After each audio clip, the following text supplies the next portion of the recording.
भारत की पुरानी चिकित्सा पद्धति आयुर्वेद में इंसान के ज्यादातर रोगों का कारण और उसका इलाज भी खान पान को माना गया है, जिसे आज कई तरह के वैज्ञानिकों ने अध्ययनों के बाद सही पाया है। हाल ही में डॉक्टर विश्वरूप रॉय चौधरी ब्रह्मा कुमारीज के ग्लोबल समिट पहुंचे थे। इस दौरान उन्होंने मधुबन न्यूज से खास बातचीत की और बताया कि कैसे अपने खान पान पर ध्यान देकर बीमारियों से बचा जा सकता है। सर, आपके जो वीडियोस हैं वो यूट्यूब पर हमारे ऑडियंस ऑलरेडी देखते हैं। आप बहुत ज़्यादा बताते हैं डाइट प्लान के बारे में, साथ साथ न्यूट्रिशन के बारे में और 14 आवर्स की फास्टिंग के बारे में। बट मेरा आपसे ये सवाल रहेगा कि बहुत से लोग अलग अलग क्लेम्स करते हैं। इन्फॉर्मेशन का जो है आज के टाइम में ओवरलोड है। कुछ लोग इंटरमीडिएट फास्टिंग के बारे में बोलते हैं जो 16 आवर्स के लिए होता है, पर आप सजेस्ट करते हैं कि मॉर्निंग 8 से इवनिंग 6 PM के बीच में ही हमें डाइट लेना चाहिए। तो किन क्लेम्स को हम ट्रुथ अपनाएं और किन क्लेम्स को हम कैसे हमारी ऑडियंस उसमें जस्टिफाई कर पाएगी?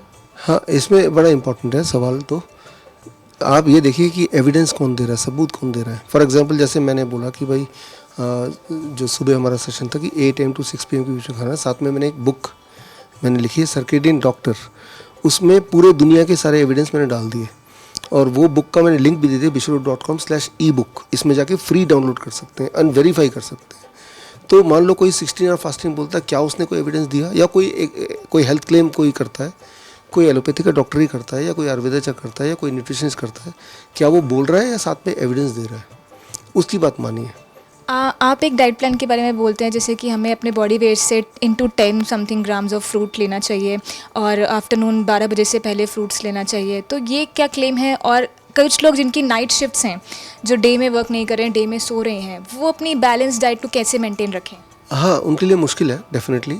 इसीलिए पूरी दुनिया में देखा गया है, वर्ल्ड एवरेज है कि जो नाइट शिफ्ट में काम करते हैं, जैसे सोल्जर्स हैं, जैसे नाइट ड्यूटी के डॉक्टर्स हैं, गार्ड्स हैं, तो उनमें मोर्टलिटी रेट ज़्यादा होती है, उनमें कैंसर ज़्यादा होता है, उनमें हार्ट डिजीज़ ज़्यादा होता है, उनमें डायबिटीज़, हर तरह की बीमारियाँ ज़्यादा होती हैं। क्योंकि जब हम नेचर के अगेंस्ट जा रहे हैं, चाहे एक अच्छे काम के लिए जा रहे हैं, तो हमारी बॉडी फिर सस्टेन नहीं कर पाएगी। फॉर एग्जांपल मान लो मैंने एक नई गाड़ी खरीदी, लेकिन मेरा काम ही ऐसे जंगलों में गाड़ी ले जाना, तो जाहिर सी बात है मेरी गाड़ी बहुत जल्दी वेयर एंड टियर हो ही जाएगी। तो अगर कोई मुझसे ये पूछे कि मुझे तो गाड़ी गड्ढे में ही ले जाना होता है, अब मैं गाड़ी को कैसे ठीक रखूँ, तो मैं यही बोलता हूँ कि यू एक्सपेक्ट कि आपकी गाड़ी जल्दी ख़राब हो जाएगी। Similarly the answer to this is कि अगर तो आप बीमार पड़ गए हैं और आपका नाइट ड्यूटी भी ख़त्म हो गया है, तब आप ये दिन वाला जो मेरा प्रोटोकॉल है उसे कर लीजिए, ताकि दोबारा से इस लायक बन जाएं कि आप नाइट ड्यूटी कर लीजिए। कि जब भी आप कुछ खा रहे हैं, आपके 50% the diet should be raw. मान लो आप पूरे दिन भर में 2 किलो खाना खाते हैं, सारा कुछ मिला के, तो 1 किलो कम से कम फल और कच्ची सब्जी हो। ब्रह्मा कुमारी इसके साथ आपका एक्सपीरियंस कैसा रहा? बहुत ही अच्छा लगा। मुझे लगा कि जो रिवोल्यूशन ब्रह्मा कुमारी ने लाया है या ला सकती है आगे भी, वो पूरे दुनिया में शायद ही कोई ऐसा ऑर्गेनाइजेशन है जो कि इस लेवल पे काम करके spiritual level, mental level, physical level पे चेंज ला सकती है। क्योंकि आजकल जिस तरह का माहौल है, मेंटल स्ट्रेस बहुत ज़्यादा बढ़ गया है। इवन 4 साल पहले के कंपैरिजन में बच्चों में भी स्ट्रेस है, छोटे बच्चों में, 5 साल तक के बच्चों में भी स्ट्रेस है। तो ऐसे में अगर कोई एक ऑर्गेनाइजेशन अगर से हम उम्मीद कर सकते हैं, तो that is definitely Brahma Kumari. तो मुझे पर्सनली तो बड़ा अच्छा लगा यहाँ आके। आप जैसे कहते हैं कि डाइट फॉलो करना, पर हम देखते हैं कि आजकल लोग जो डाइट भी फॉलो करते हैं, जिम भी करते हैं, रेगुलर वर्कआउट भी करते हैं, उनमें भी डिसीज़ेज़ बहुत ज़्यादा है, कार्डियक अरेस्ट बहुत ज़्यादा हो रहे हैं। तो उनसे लोग कैसे उभर सकते हैं? उनके लिए क्या प्रोटोकॉल्स बताएंगे? देखिए, वो कार्डियक अरेस्ट का, हार्ट अटैक, कार्डियक अरेस्ट का कारण तो वो कोविड वैक्सीन है। एक पॉइजन आपने लिया है तो पॉइजन अपना असर दिखाएगा ही दिखाएगा। तो उसका मान लो मैं बहुत हेल्दी हूँ, अभी मैं एक जहर खा लूँ तो मैं मर जाऊँगा, तो उसमें डाइट क्या करेगा, है ना? तो वो तो ऐसा हुआ है। ये मैंने 2020 में पहले ही बता दिया था। आप में से जो लोग मुझे सुनते हैं कि वो वैक्सीन नहीं लगाना चाहिए, और जिन्होंने लगाया तो दे कैन एक्सपेक्ट। लगाने के बाद अगर आप ज़्यादा भागेंगे दौड़ेंगे तो फिर वो अटैक आ जाएगा, तो या ज़्यादा खुश हो जाएंगे, ज़्यादा दुखी हो जाएंगे, एनीथिंग एक्सट्रीम।